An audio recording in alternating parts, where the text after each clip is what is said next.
So, yes, welcome, Jen, to the Soul Led Spirit Driven podcast. I have introduced you a little bit, but I would love for you to take us a little bit deeper. So, we're going to do that shortly. But first of all, welcome. Thank you so much. I'm so happy to be here and have this conversation. Let's see where it takes us. Same here. I was really excited that we can do it, and especially because this darn time difference. Oh my gosh. So it is currently about 10:40 p.m. here in Melbourne, and I believe you have somewhere about 11:40 a.m. Yeah, 11:40. Yeah. UK to Melbourne. That's it. That is traversing a lot of the globe. It is. So it's like literally we are on the opposite, right? But it's so wonderful to connect with you, and I'm so delighted that my audience will get to know you a little bit more and what you do. So we will be talking about Akashic Records, what they are, how they can help us, and Jen is an expert and can tell us more. So beautiful, Jen, please tell us first, perhaps, how did your journey with the Akashic Records start? How did you uncover them? Absolutely. So the story starts back in 2017. The thing with the Akashic Records is that you find that it just starts presenting itself in strange places. Like you'll see a little advert or you'll see a little post and something will grab your attention. You're like, ooh, what's that? You kind of have a curiosity, it just kind of piques something in you. So I believe something like that had happened. And I got a book, just a book, like a book off Amazon. I think it was called The Akashic Records by Ernesto Ortiz. So that's a good place to start actually with it if you're curious. And in that particular book, it was kind of talking about it. And at a certain point, there was an exercise where you ask a question with the Akashic Records closed, and you know, just regular how you might ask a question. And then you open the Akashic Records with the prayer, and then you ask the same question. And when I opened the Akashic Records with the prayer, I kid you not, like my hand was just moving of its own accord. It actually scared me. So I both started crying and feeling just really overwhelmed. And the message that came through was never anything that I would have said to myself. You know, I'd be like, oh, it's my dad's fault, or I can't believe I had this horrible thing. But it was just so clear, so bright, so loving. And I was just like crying. And then something just opened after then. All of this kind of channeling started coming out through my hands. At first it was really scrawly, and then it became a bit more articulate. And then at a certain point, I found that it was easier to actually type it. So I was practicing typing and channeling. And then over time, speaking it. And then over time after that, kind of accessing other people's records so that we can go in and explore and see what kind of wisdom could come through for them. So I suppose it was just a bit of an access point, an opening, and then a bit of a floodgate after that. So that was pretty much the story. Just an average morning on a Saturday with a cup of coffee, sitting on my sofa with the sun streaming in. Nothing fantastical. Wow, but what a memorable day, like a day that you will never forget, right? Like that one moment that changed everything. I love that so much. And I love when you told us this in class. So I think I shared it on my podcast. I know I've shared it with someone in my sphere, that I stumbled upon the Akashic Records. Well, actually, I started seeing past lives long before I even knew what the Akashic Records were. And it was purely because so many people were saying, I think you're going to the Akashic Records. I think you're going to the Akashic Records. That and things didn't make sense to me, because when I Googled Akashic Records and how to get in, everyone was kind of using a prayer. I never used a prayer. And then we were going up into the library, which never resonated with me as well, because that's usually when we were there and we're opening the book, I got nothing. Like my brain was just looking for answers. But then because a couple of my mentors were saying, I think maybe you're somehow accessing it through the back door. I thought, okay, that's a little bit dodgy. That's a little bit shifty, right? So let's go through the front door. And that's when I found you, Jen. So this is my whole point. I found Jen's beautiful course. Actually, I jumped into your group. I don't even know how your group appeared. I feel like I was guided because this is a prime example of it just popping up, you know. Yes, because it was one thing. Prime Like, demonstration. I wasn't looking for groups. I felt like we weren't in any like circles, like, you know, the coaching circles. And then like I jumped into your group, and what blew me away about you, Jen, was that, and your connection with your Akashic masters and teachers, that I remember you gave us a welcoming post. So there were other people that joined the group at the same time. And normally, you know, when you join a group, they will mention your name. They'll say, hey, welcome, introduce yourself. And Jen actually gave us a little mini like channeled message. And my message is saved in my phone, because I swear it's not even just what you said, but how it was said, the wording. I've copied and pasted it. And I'm like, every time when I read it, I feel like it raises my vibration. Like you can feel like there is energy coming through. And so then I did your course, and it was profound. And it was really, because it was taught in a way that I have, I mean, I've only really done at that point your course, but even what I've found on the internet was completely different to that. So it's very different from various people. It's presented in different ways, and I feel like there's no necessarily wrong way that it's shown, but perhaps to sort of give your listeners a bit of an idea of my understanding of the Akashic Records, so they can kind of get a bit of a context. Yes, because your way has actually made me think, oh my God, yes, it's not this mysterious, only in a library kind of thing. Yes, please take us there. Give us your. Yes. So the way that I've received around the Akashic Records, so it is often presented as a library of light, and sometimes I often sort of interact with it in that way. But the way that's been felt sort of come to me is that it's like this 5D high vibrational space that has your past, your present, and your future all concurrently, because all of it's vibrating concurrently. And when you're quote unquote accessing it, you're not necessarily accessing it per se. The way that it's being presented to me is that it's kind of like you have the creator, which is God, right? That's the ultimate creator. And then the Akashic Records is kind of like the holding of everything that the creator brings forth into reality. So there's nothing that isn't the Akashic Records. So Zoom is the Akashic Records. The wall behind me is the Akashic Records. Your hands, everything is the Akashic Records. So the way that I've understood it is it can be somewhat disempowering if you say you're going to, as if it's like a separate thing that you're accessing, when it's actually, you can access the Akashic Records in your own heart. You can access the Akashic. So there's all different ways that you can, as is aligned for how you particularly can absorb information and can find your best way to relate and bring something as a part of you.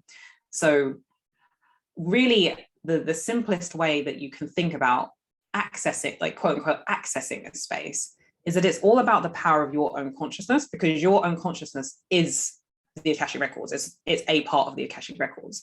So when you get your consciousness in the right intention and in the space of being ready to receive, then you've set everything up. You've done everything you possibly can to quote unquote get to the Akashic Records, because the Akashic Records is everywhere. It's always technically trying to get to you so it can best serve you. So the more you can prime yourself to be like, right, I'm intending to be in the Akashic Records and source this information, and I'm open to receiving it, then you're kind of going there. But then in a way you're not going there, because it's coming to you as well. So sometimes it's quite hard to get your head around. But if the singular or the two words that I would say that best serve for you to go to the space is intention and receiving, which is the point of the prayer, because the prayer isn't like some ordained kind of thing that I bestow upon you and then now you can blah, blah, blah. It just gets you in the right frame of mind, in the same way that any prayer does, in the same way that it just turns your consciousness into a focused direction, so that the place that you're going is the place that you're intending, and then you're more likely to get to it, basically. It's a bit of an elongated way to explain it, but I hope that sort of adds a bit of context. It's perfect. I think your explanation will satisfy even the most left brain person, because that is amazing. Yes, thank you for that. Yes, and I think by you actually saying that, you've made it feel like, oh, the Akashic records aren't something separate from me, that, you know, or separate from us, that only a chosen few can access, right? You're either worthy of accessing it or you're not.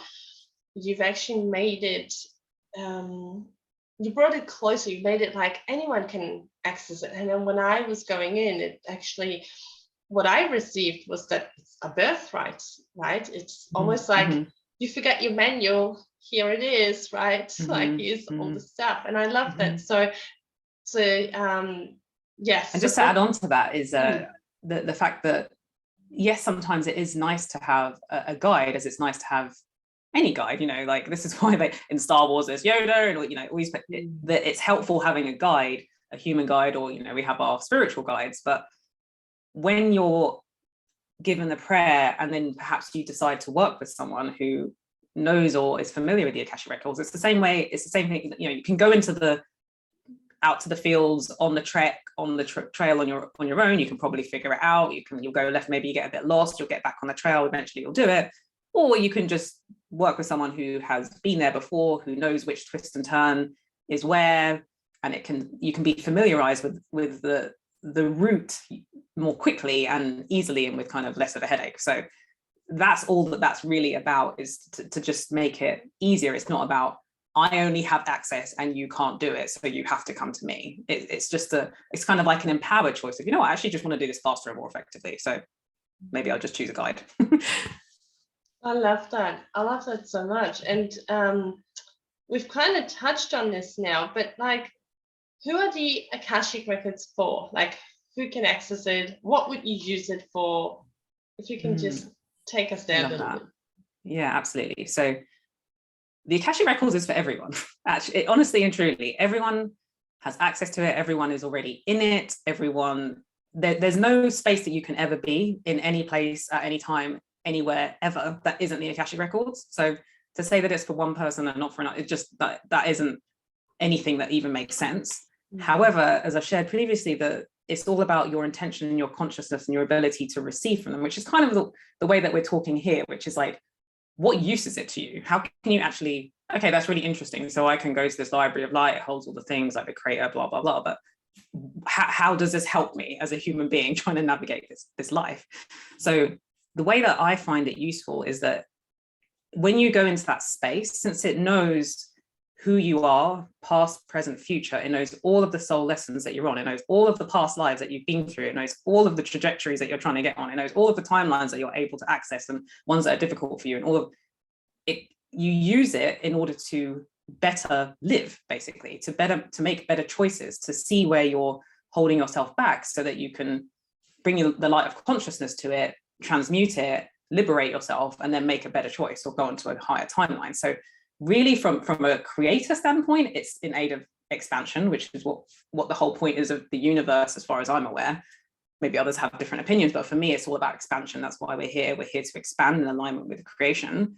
And so when you're liberating parts of yourself through bringing in deeper knowledge and clearing out old patterns, then you're liberating yourself to expand. So that's really, in my opinion, the best use and the highest use of the Akashic Records. So actually, one of the greatest functions of being in the Akashic Records is, mastering the intention of getting there using the Akashic prayer, if you want. I mean, I don't do that anymore, but you can. I think when you're first starting, it gets your space in the right place. Mastering receiving. So the way that I often understand this is like, imagine you're going to the movies and it's like a clear night. It's like an outdoor movie space. All you need to do is set the intention to get to the movie theater. And then when you're there, you kick back and you watch the show. You don't try and like make the next scene come. You don't try and, there's no real active effort in like being at an outdoor cinema. You just be there, hold the intention, and then receive from the screen. It's very similar to that actually when you're in the Akashic space. So that when you actually actively go into the space, the power is in the question. So the more you can ask a really open-ended, specific question that brings in more awareness of where you're struggling or where you're seeking guidance, the more you'll get out. So it's very much a kind of what you put in, you get out kind of function. So in a way, you know, if you can go in and you ask a question like, let me think of like a not so good question would be not something emotionally like, charged. I've learned from you. yeah, so not when you're just getting started, try and keep it kind of like, what would be my highest and best choice in work for the forthcoming week? So it's not too emotionally charged. It's open-ended, so you're not going to get a yes no after that. So there'll be a kind of sentence or something that's going to come after asking that question. Whereas if you ask something, and then you don't want to make it time-based. So when questions don't tend to work very well, because what I find they say to me is like, well, if you liberate yourself of this now, it can be here right now. Like, we don't want to say that you're going to get it in a week, because hey, if you shift this past life pain, or if you take out this belief, or you do all these different things, and it literally could come like instantaneously. The key is shifting that, right? The key is shifting what is in the way, right? Like that's essentially what they want you to get.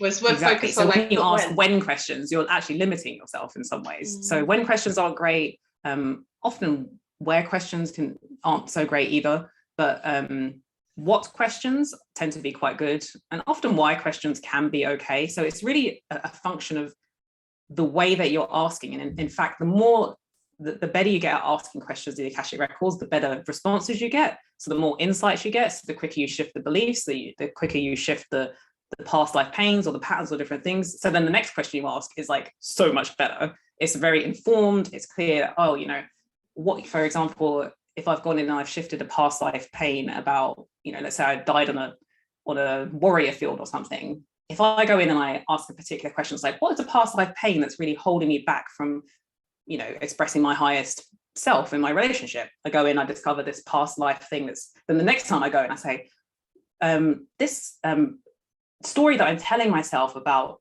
having a painful death, how can I shift this? So, because then you've used the previous question to inform the next question, which is a way better question because it's really focused. So it's kind of like a process that as you keep doing it, you get better and better and better at interacting with it and getting more out of it in some ways. But okay, I've heard you say many times that you even ask in the Akashic Records how to boil an egg. So they don't have to be profound questions, right? I mean, we can literally receive guidance on everyday stuff. What about, and I wonder whether you've had people come to you and ask these sort of questions like, what about like Tats Lotto numbers, or like, when will I meet my true love, you know, but worded so that I can ask them, but I want to know specifically, like, who is he? When is he coming? You know, those kind of questions. Because or even a question like, what's it called? Even a question asking around specific things, but receiving always, you are so loved. You are so loved. Because that was another thing that someone says, that's all I seem to hear. Like, you know, you're so loved. That's funny. Yeah. And I feel like, this is another interesting thing about the Akashic Records, is that it doesn't always deliver you what you want, but it will always deliver you what you need. So in a way, when you're going in there, you do need to be prepared for being introduced to something that's not really something that your conscious self would have said, oh, I really want that. So, you know, and I spoke about this with one of my friends who also channels. It's like, they told me to do this and it only led to this pain. I'm like, yeah, but did you learn something from it? Like, yeah, but I didn't really want to learn that, but yeah, I suppose it helps. You know, it is kind of that as well. Like, you know, we kind of have a bit of a way of things always wanting to be nice and pleasant, but they don't always do that for you. And so you kind of have to accept that your highest timeline isn't always just roses all the time, and be okay with that. It makes you kind of a bit more, in my opinion, it makes you a bit more of a warrior spirit, a bit more like, you know, I'm ready for my highest timeline, like blaze it through, like let's go kind of thing. And, you know, as far as kind of like the lottery numbers and different things go, and more specifics around like, who is he, like, when is he coming? What I find when I'm working with people who are just really like, they're like a dog with a bone, and I just want to know the specifics of different things. What I find is that their Akashic masters, they tend to start repeating themselves. So they're like, yeah, I really want this person to come in. And then they'll say something like, yeah, but you've really got this serious resistance to intimacy. or if it's say I mean, I haven't been asked about lottery before, but I can imagine if it's with the lottery, they're like, well, how do you feel about abundance? Like, imagine if you genuinely just received like $10 million or something. Would it actually traumatize you? Like, you actually think that it probably wouldn't, but if you have pains around receiving, if having attention on you, poverty stories, like all these different things, you think that you're going to like it, but actually, if you really wanted it, if you had no blocks or no things in the way to you having that thing, you'd actually already have it. So it's kind of like what they tend to do, instead of saying these are the numbers, is to be more like, right, okay, well, these are the things that are standing in the way of this thing happening. It's this story, it's this past life thing, it's this trauma, it's this whatever the thing is, and here's how you can work with it. Here's the way that you can start telling yourself a new story. Here's, bring the light of consciousness into it on this, meditate in this way, go out and date in that way. Like, and usually when they make those suggestions, it's like, oh, I don't really want to, but I can kind we of want see the magical point. pill. We want the magical pill. Yeah, I know. So this is what I mean. It can in a way build a bit of a warrior spirit. This is interesting because it's almost like not the other side of the Akashic Records, but I don't want to paint it like in a rose-tinted way, because we're complex humans with very interesting lives and past lives and histories and childhoods and all these different things. And when we want to step into this highest version of ourselves, it can be a bit like walking through fire in a way. And that's what they can often do, is just like show things to you that you're like, oh gosh, I don't really feel like looking at that, or don't really, but that's the path, walking through it is how you get to that higher timeline. So yeah, it's a little bit of both. It can be this really blissful place where you're just like, oh, I'm being loved by the masters, and like you were just saying, or it can also be like, you got this pattern that you really need to step out of because it's time, seriously.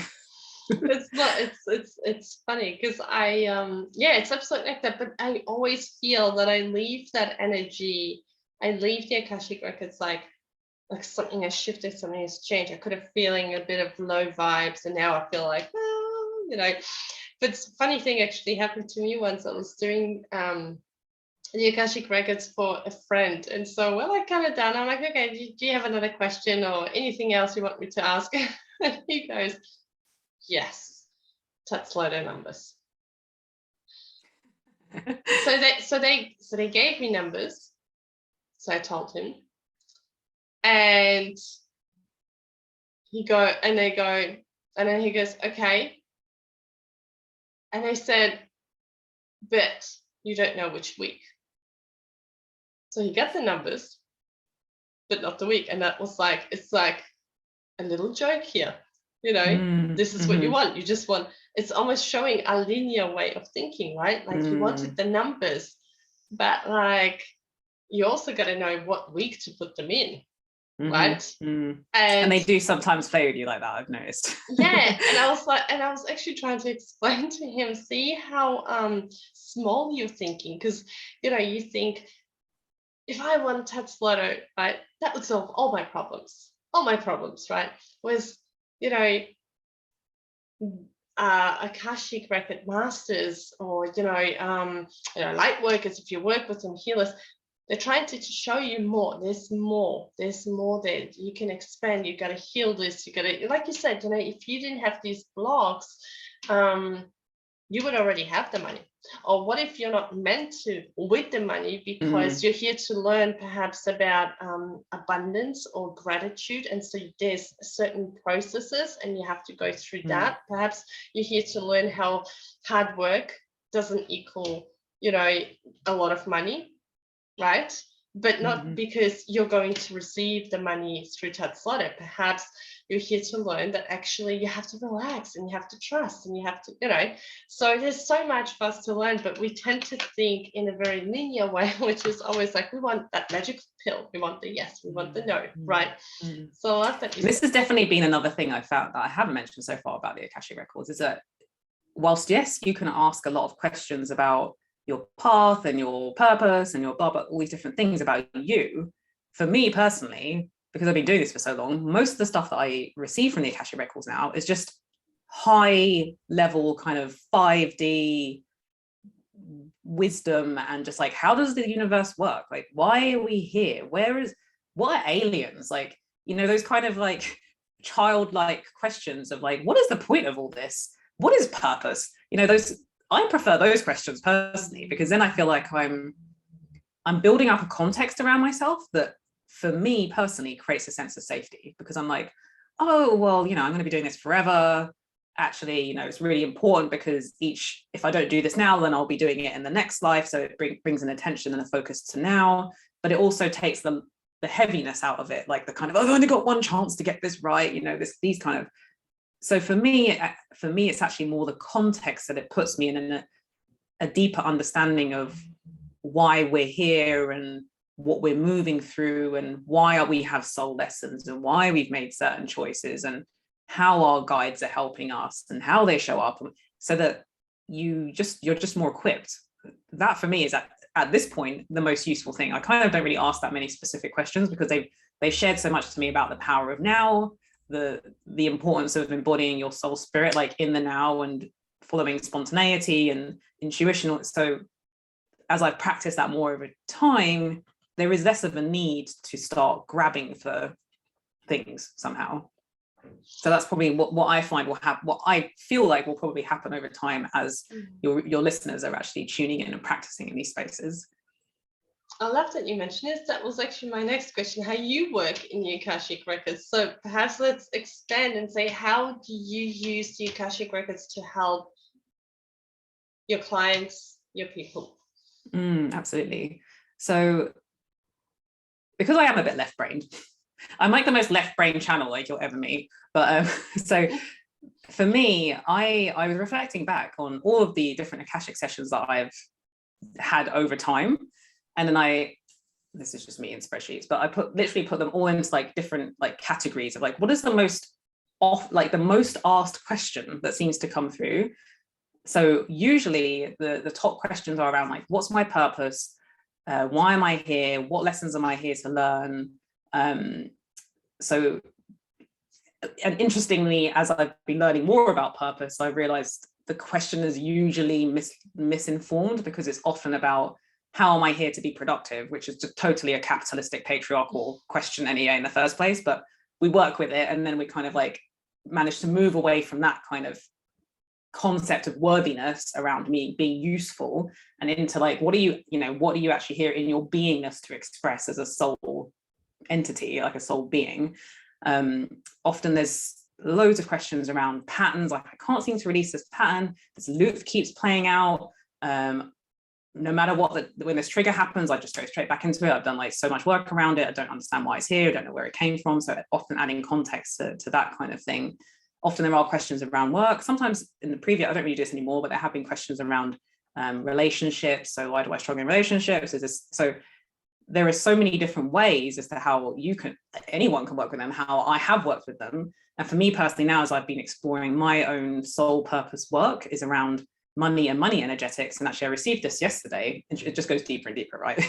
Is that I'm here for like the purification of money. So in a way, it's kind of like shifting consciousness, so that particularly women, I'd say, but those who are more kind of feminine tending, rewrite their relationship with money. And there's so many things I could speak about into this, but often there's a saying, I think, that money is simply energy and it is what you make of it, which is true. However, because it's money in itself and as a construct has moved so far away from its original intention of being this really powerful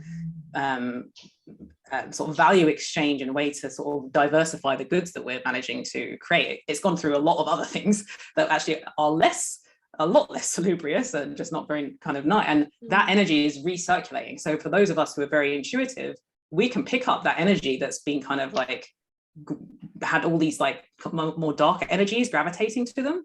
And so as we shift our consciousness and come into a state where we can purify money, then those of us who are kind of light workers and those of us who are here for more new paradigm, earth-centered ways of operating, we're not then unconsciously trying to push away from money and also welcoming in, and then pushing away and welcoming in. Like we're just like, purification of money is 5D, like we've cleansed it, we're ready, we're bringing in the new way. And this is kind of why I love working so much with business owners and those who are ferrying in this new paradigm, because I think they're the ones who are going to change the world, frankly. So that's how I work with it. But as far as how anyone can work with it, well, all of those things around patterns, past lives, and in fact, I would say that anyone who's actually a psychic or any kind of practitioner in any way will be, like you've shared, they will be accessing the Akashic records anyway, whether they realize it or not, because that's where everything's stored. So you're just not going to get a visual or an image or a sense of anything unless you're going, quote unquote, into that space, which you're not getting into because it's just everywhere anyway. Just to blow your mind a little bit. It's a bit confusing to explain, but no, but I get it, because this was my case. Like before, because I was receiving all this information and I didn't even know of the Akashic Records, like I've never heard of it. And after a while, when all these people were sort of saying, you know, that's possibly where you're going, I think look into the Akashic Records. And I'm like, I got to this point where I'm like thinking, okay, it cannot be that everyone is going to the Akashic Records and my information is coming from a special other place. Like you said, there is only that, and it's everywhere, right? Which is amazing. Again, as I'm saying this, I'm like, oh my gosh, so many of us have been tapping into that energy, receiving guidance from it, you know, like sitting with your friend who's asking you for some advice and you say these profound things and you're like, holy crap, where did this come from, right? And it was exactly what you needed to hear. So we've been possibly all tapping into it at some point without actually even realizing it, but now we can do it intentionally. And and I kind of always say, you know, it's like we have our human senses, you know, smells, you know, seeing, all that stuff, to experience this physical world. But then we also all have the psychic gifts, or the soul senses, as I like to say it, which are all the other clairs, so we can experience, you know, everything that isn't in our physical world, that connects us to home, to where we came from, right? To our soul's being. And we all have it. It's not a few chosen of us have clairvoyance or, you know, clairaudience. We all have it, but not everyone wants to, you know, be a psychic or use it, or be a lawyer who's tapped in. You know, not everyone is interested, not everyone's awareness is there yet, but we all have it.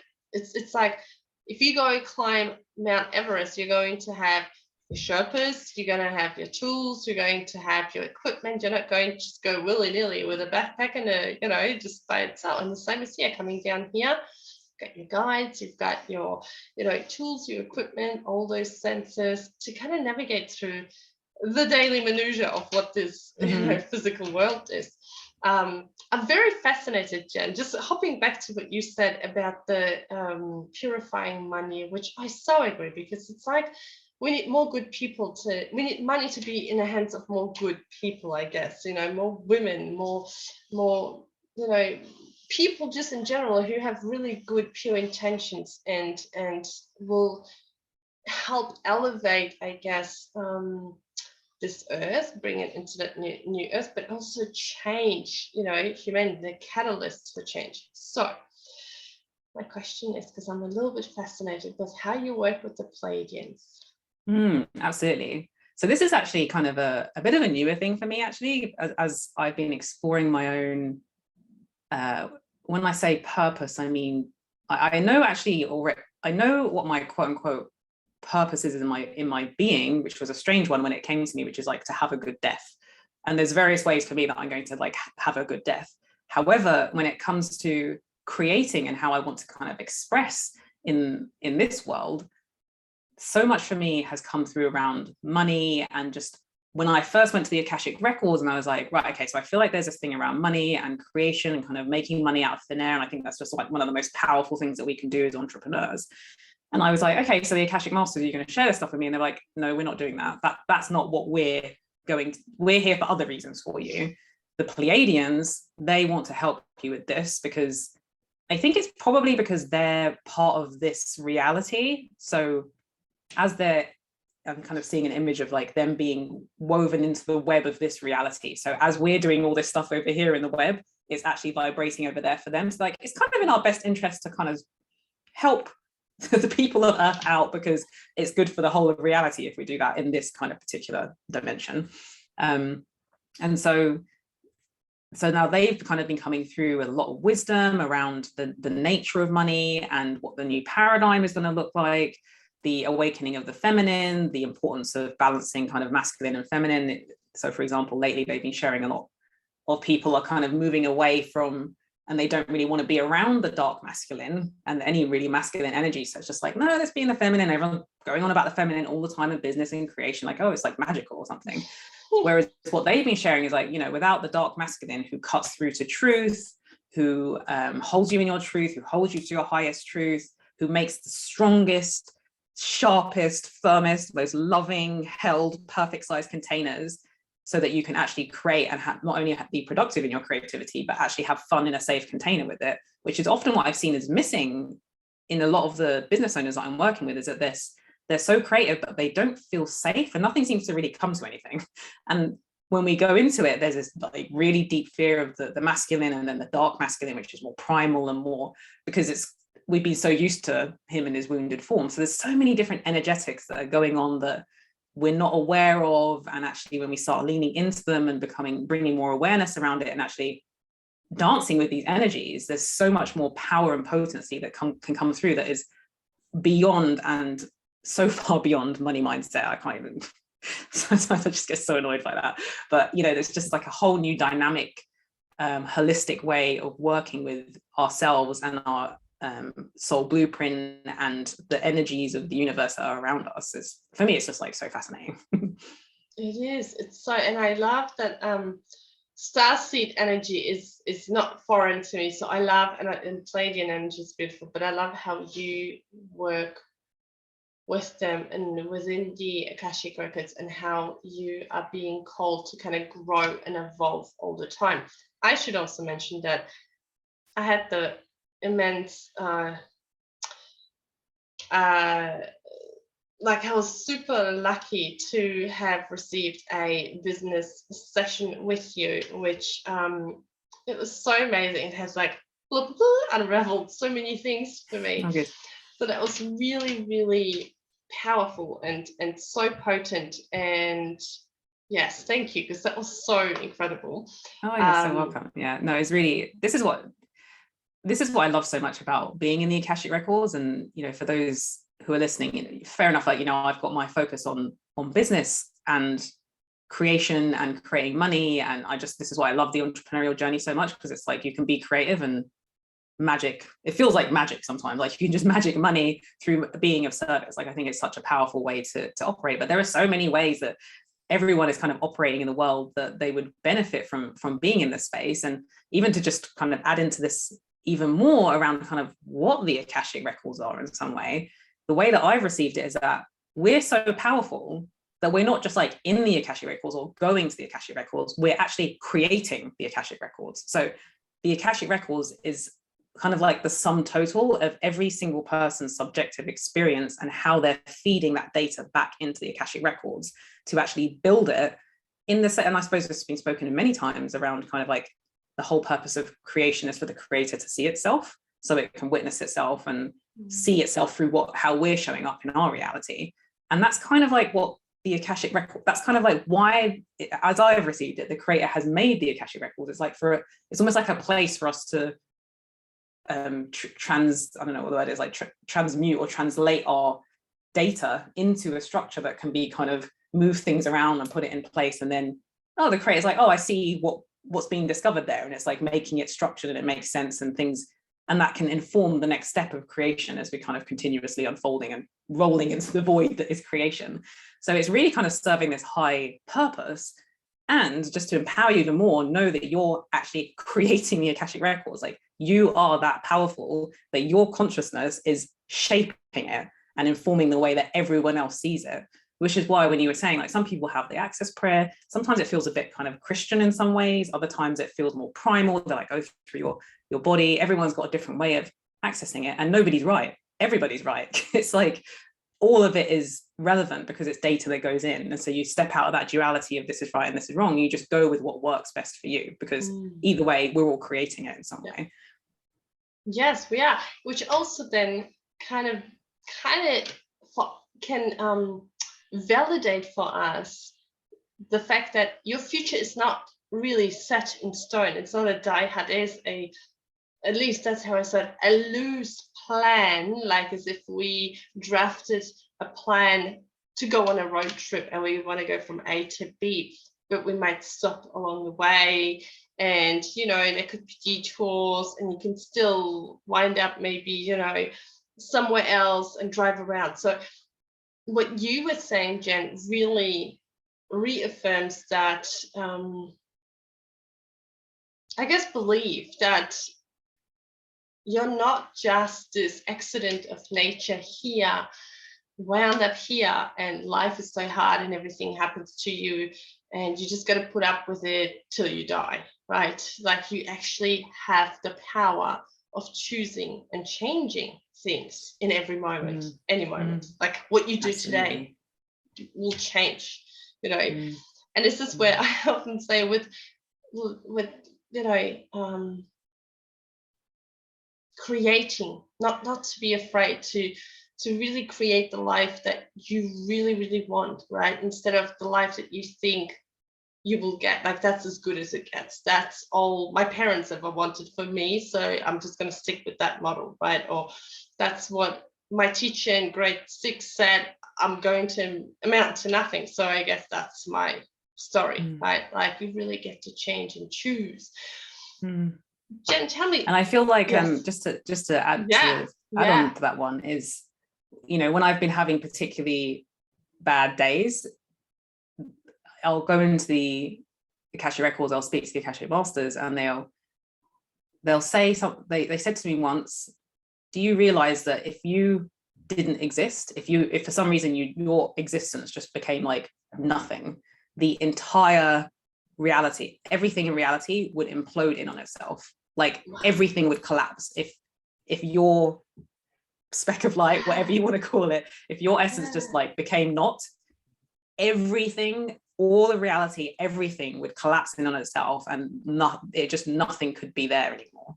Wow. Like just to help you see how important your role is, no matter how much you might be having a bad day, no matter how much you're like, oh my God, this feels like so hard, I feel like I'm on my own, I feel like where are my guides? It's like you're that important. Like you are a fragment of the creator. And so if that would be like a part of God just like not existing anymore, which couldn't exist, but they did it to illustrate a point, just to show you like how much, if you're having a bad day, it's mind stuff. Like it's mind stuff. You are at the same time that important that you cannot just quit or stop or like it's like it's A, you can't do it, and B, even if you could, like reality wouldn't even be here anymore. I'm like, okay, fine, I feel a bit better, thank you. See, and it's that those kind of messages that, like, I mean, I could have never thought of stuff like that, right? Like to think even in those terms, right? So this is how, by the way, that you are tapping into the Akashic Records when you bring stuff through that, like you're like, holy crap, I could have never thought of this, right? Like this is not how I talk to myself. Because even and I again recall this other friend that I had, and I was trying to read for her, and she was saying, oh, you always get like how much loved I am and how happy everything is, and they always tell you these positive things. They're important though, because that is how unique and special you are, and you don't say it to yourself enough. Like we don't say that to ourselves, right? But when you tap into the Akashic field, when you go and speak to your masters, your Akashic masters, your Akashic teachers, that is what they really want you to know. And I guess you received it in a really profound way, which I love, right? Like that's how. And that's why for me, they always move you to tears. It might like not every single time, but often when you're going in those moments where it's just like, help me, please, like the message is the kind of thing that is comforting, the kind of thing that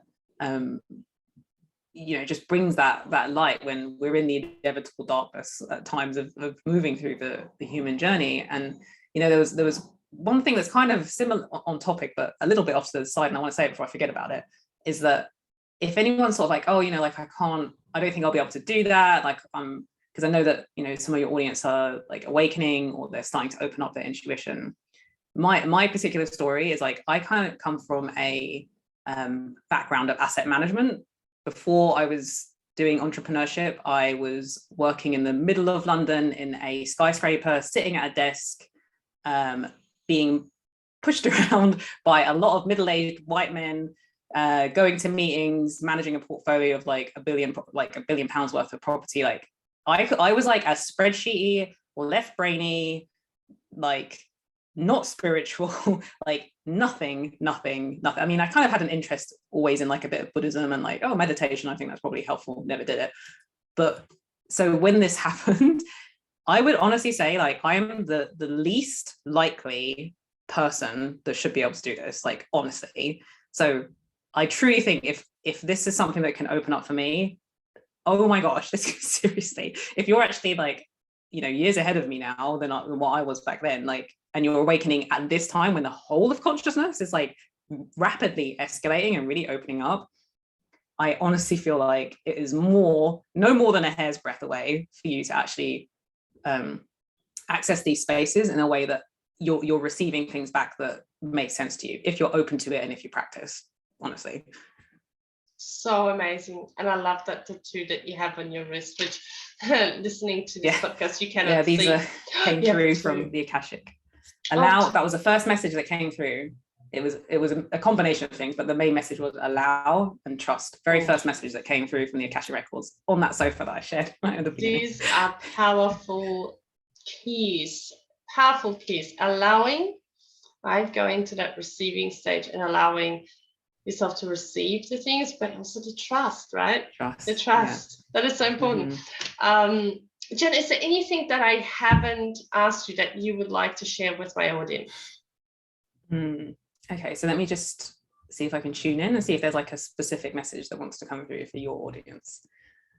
I think actually that you noticed that my tattoo of trust feels really, really important for your audience right now. So I'm just, you know, when you start doing this journey and you're going into the Akashic Records, and I feel like I can share the prayer and maybe some kind of like meditation or something with you so that they can practice that, is to just trust what's coming through. Like often it's quite abstract, often it's not what you think it's going to be, and you find that maybe it's conflicting with your idea of what you wanted things to be for yourself. But often we have to leave all of that. Like you just have to drop all of that and just trust what's coming through, and or at least have like a curiosity about it, you know, like, oh, I'm not quite sure if that's what it is. I always thought I wanted this thing, and now this. It's like, okay, but have a curiosity, like allow it to come through, explore it a little bit.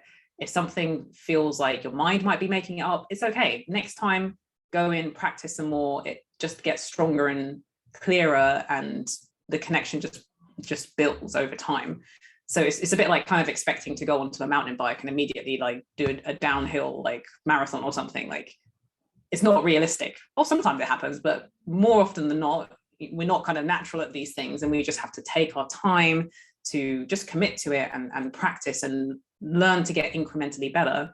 And as you're, I'm just receiving this now, is like as you're doing that and you're allowing the patients to come in, to actually trust what's coming through and be playful with it and explore with it and deepen that relationship, so that more trust is there with your Akashic Masters, so that the next time they're showing up, that you're actually like listening more deeply and you're opening up your heart centers, and more of you is available to receive what they're hearing, because then they can shed deeper, more profound, more kind of like your highest timeline insights. Because, you know, often that what they said to me is like, we only share with you what you're available up to. So the more that you're opening, the more that you're opening up and kind of liberating higher timelines to sort of come in that weren't previously there. So, and all of that is, you know, through the practice of intention and receiving, but also as you're doing that, the function of trust as well. So that just feels like very, very, very important for some reason in this particular moment for your audience. So trust. Timelines that went there before. That is powerful. I love that. Thank you, Jen.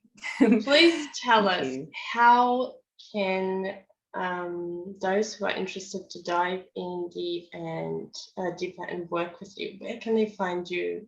What do you do right now? What can they, how can they be in your world? Absolutely. So At the moment, as I shared with you, I just love working with entrepreneurs, healers, coaches, those who have a purpose work expression that is wanting to come forward, has already started to come forward. They want to create income. They want that agency of creating their own income and building their own business and deciding how their soul wants to express in the world, like in that particular way. So I offer a free 20-minute business ascension call, which is in that call, we essentially go into your Akashic records, we'll source one golden nugget around what's needed for you to 10x your business income. And then I'll direct, as we're often in that call, like different resources and ideas. So I'll get an idea for a podcast that seems to pop in, or there'll be a course I thought, or an influence, like I think this person will really resonate with you. So I'll direct you to any resource that seems to be coming through to help you with whatever that wisdom is that came through from your Akashic records. And then we'll do a call-in of your Akashic masters, your guides, like your spirit animals, all beings that will help you embody that wisdom and that next step so that you can actually step into that business owner self. So that's free, it's 20 minutes, it's how I sustainably serve my community. So if you're interested in that, I'll give you the link and you can sign up through my booking link. I think it's akashicrecord.com/ascend from memory. I hope it is that, but hopefully you'll get the link and you'll see it. Amazing. And then you can take it from there. And I still would love to have you in my membership Earth School with something. So we'll have to talk about that. Yeah, sounds good. I'll also, for those who aren't sort of businessy people, I still want to give some resources. So I'll give the Akashic opening and closing prayer so that you can practice. And I have a blog post that's just describes what the Akashic records are, so you can just read through that. And it's as much detail that I could possibly channel around what the Akashic records are. So if you're right at the beginning, you're like, what is this space? If you read that blog article, if you practice with the prayer, if I manage to find a meditation, which I must have somewhere, then you can practice with that as well. So if you just want to do all of this stuff on your own and you're not businessy, but you're just very curious about the Akashic records, all of those resources can be there for you as well to play around with. So amazing. Thank you. That is so generous of you. So generous. Absolutely. My pleasure. You. So we'll add all the links into the show notes, and we can put the prayer into my free Facebook group, Solid Spirit Driven. That's where I think it'll be the easiest. I don't know if I can squeeze it into the show notes, but it's like summarizing who you are into the Instagram bio with like 150 characters. I'm like, it might be a bit much. We'll figure it out. We'll figure it out, but we'll definitely thank you. That is amazing. So it was such a pleasure to have you on the podcast and to hear your wisdom, tap into your energy, and thank you, Jen, for sharing. Oh, you're so welcome. Thank you so much for opening this opportunity and sharing space in this way. I really appreciate it. I love your energy. It's so beautiful. I hope that you, my beautiful light beings, have felt Jen's energy as well, and her words. They certainly carry a certain frequency. So I hope that you are leaving this podcast feeling lighter, brighter, perhaps little sparks. Perhaps you're curious about Akashic Records and different approaches as well, how you can access it. So thank you for being here. I will be hopefully in your ears again next week, and thank you, Jen. Thank you so much. I really appreciate you. Bye.